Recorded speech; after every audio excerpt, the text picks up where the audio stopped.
اب اس کی تاریخ پر یعنی نماز تراویح کی تاریخ مختصراً عرض کروں تاکہ ہمیں اندازہ ہو جائے کہ دین اسلام کے اندر نماز تراویح کا سٹیٹس کیا ہے اور حضور صلی اللہ علیہ وسلم نے اسے کس طرح اختیار فرمایا۔ پہلی حدیث پاک، یہ حدیث پاک سنن ابو داود شریف، سنن نسائی، سنن ابن ماجہ کے اندر موجود ہے۔ حضرت ابو ذر غفاری روایت کرتے ہیں نماز تراویح کی تاریخ کے باب میں پہلی روایت کہ ابو ذر غفاری رضی اللہ تعالیٰ عنہ کہتے ہیں رمضان کے روزے ہم نے سرکار کے ساتھ رکھے لیکن آپ نے نماز تراویح نہیں پڑھائی۔ جب 7 روزے باقی رہ گئے تو حضور صلی اللہ تعالی علیہ وسلم نے ہمیں ایک رات نماز تراویح پڑھائی اور 1/3 رات تک ہم نے تراویح کی نماز ادا کی۔ اس سے اگلی رات حضور علیہ السلام نے نماز تراویح نہیں پڑھائی۔ ایک رات چھوڑ کے پھر اگلی رات سرکار نے دوبارہ نماز تراویح پڑھائی اور آدھی رات تک آقا علیہ السلام نے تراویح پڑھائی با جماعت۔ پھر اس سے اگلی رات آقا علیہ السلام نے پھر نماز تراویح نہیں پڑھائی اور پھر ایک رات چھوڑ کر اگلی رات آقا علیہ السلام نے تیسری مرتبہ دوبارہ نماز تراویح پڑھائی اور ساری رات نماز تراویح پڑھائی۔ سحری کا وقت ہو گیا۔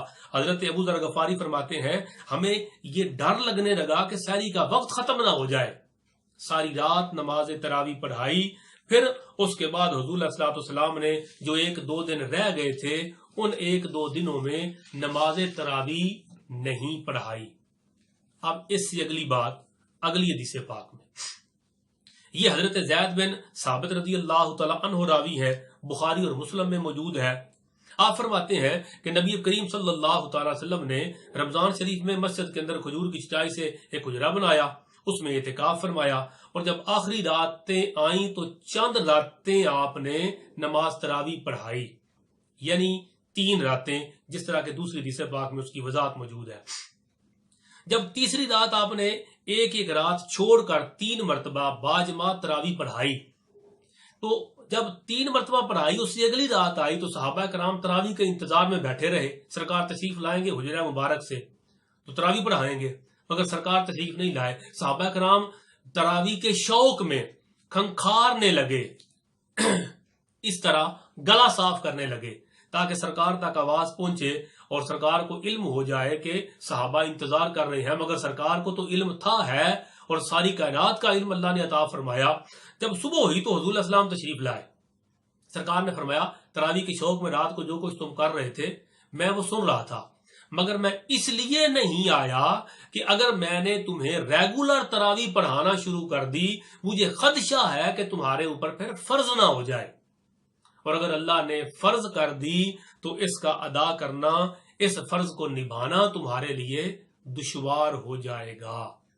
تو حضور علیہ السلام نے رمضان المبارک کے آخری عشرے میں 3 راتیں ایک دن چھوڑ کر باجماعت نماز تراویح پڑھائی۔ اس کے بعد حکم دیا کہ اس نماز کو تم لوگ اپنے اپنے گھروں میں تنہا ادا کر لیا کرو، بخاری مسلم۔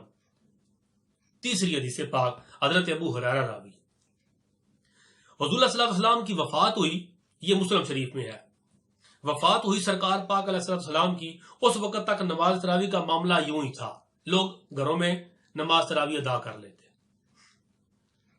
پھر کیا ہوا، حضرت ابوبکر صدیق کا دور آیا، سرکار کا وصال ہوا تو صدیق اکبر پاک کے دور میں بھی لوگ تراویح گھر میں ادا کرتے، کوئی مسجد میں ادا کرتا، کوئی 2 مل کے پڑھتے، کوئی 4 مل کے پڑھتے، کوئی گھر میں پڑھ لیتا۔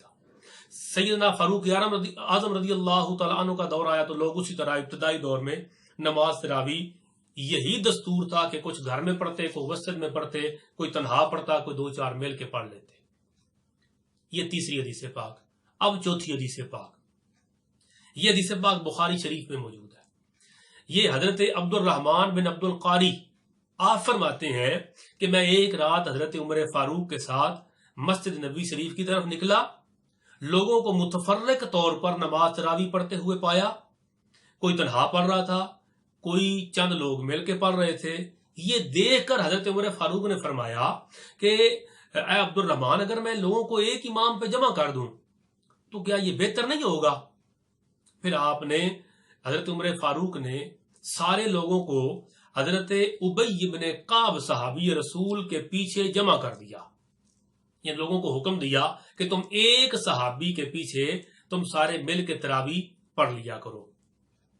پھر سارے لوگوں نے حضرت ابی بن کعب کے پیچھے نماز تراوی ادا کرنا شروع کر دی.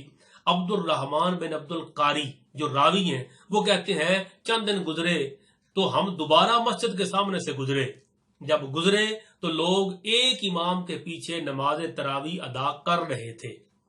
یہ دیکھ کر حضرت عمر بن خطاب رضی اللہ تعالی عنہ نے ارشاد فرمایا نعمت البدعۃ ھذہ، کہ یہ بدعت کتنی اچھی ہے، یعنی یہ باجماعت تراوی پڑھنا یہ بدعت ہے اور یہ اچھی بدعت ہے. یہاں سے دو باتیں معلوم ہوئی. پہلی بات یہ کہ ہر بدعت گمراہی نہیں ہوتی جس طرح بعض لوگوں کا خیال ہے. ہر بدعت گمراہی ہے اور ہر گمراہی دوزخ میں لے کے جائے گی، ایسا نہیں، بلکہ اس حدیث پاک کا مفہوم کچھ اور ہے. حضرت عمر بن خطاب فرماتے ہیں کہ نعمت البدعۃ ھذہ، یہ عمل بدعت ہے مگر ہے نعمت. تو کبھی بدعت نعمت بھی ہوتی ہے اور کبھی بدعت بری اور سیئہ بھی ہوتی ہے. جو بدعت اور نیا کام شریعت سے ٹکرائے وہ برا ہوتا ہے، اور جو نیا کام شریعت سے ٹکرائے نہ بلکہ اس کو تقویت دے وہ برا نہیں ہوتا، وہ حسنہ اور اچھا ہوتا ہے. دوسری بات یہ پتہ چلی کہ حضرت عمر فاروق رضی اللہ تعالیٰ عنہ نے جب دیکھا کہ سرکار کی اپنی خواہش مبارک تھی کہ لوگ باجماعت نماز تراوی ادا کریں، مگر لوگوں کی سہولت کے پیش نظر 3 مرتبہ باجماعت تراوی پڑھائی، پھر ترک کر دی کہ کہیں فرض نہ ہو جائے. اور اب سرکار کے وصال کے بعد تو دین میں کوئی چیز فرض یا واجب نہیں ہو سکتی، دین مکمل ہو گیا. لہذا اب سرکار کی خواہش کے مطابق حضرت عمر فاروق رضی اللہ تعالیٰ عنہ نے لوگوں کو ایک امام کے پیچھے باجماعت تراوی پہ جمع کر دیا. یہ سنت محمد مصطفیٰ بھی ہے اور سنت حضرت عمر بن خطاب رضی اللہ تعالی عنہ بھی ہے اور سنت مصطفیٰ صلی اللہ تعالی علیہ وآلہ وسلم بھی ہے. مگر سمجھنا یہ ضروری ہے کہ یہ سنت مؤکدہ ہے نماز تراوی ادا کرنا، اور حضور علیہ السلام نے اس کی ترغیب اور رغبت اور شوق دلایا ہے، اور اس کا بہت بڑا اجر اور ثواب ہے کہ قیام کرنے والا تراوی پڑھنے والے کے گناہ معاف کر دیے جاتے ہیں. مگر باجماعت تراوی ادا کرنا وہ سنت کفایہ ہے، یعنی اگر باجماعت کہیں پر ادا کر لی جائے، مسجد میں 2 4 10 بندے بھی ادا کر لیں، تو باقی اگر لوگ نہ پہنچ سکیں یا نہ جائیں تو وہ گناہگار نہیں ہوں گے.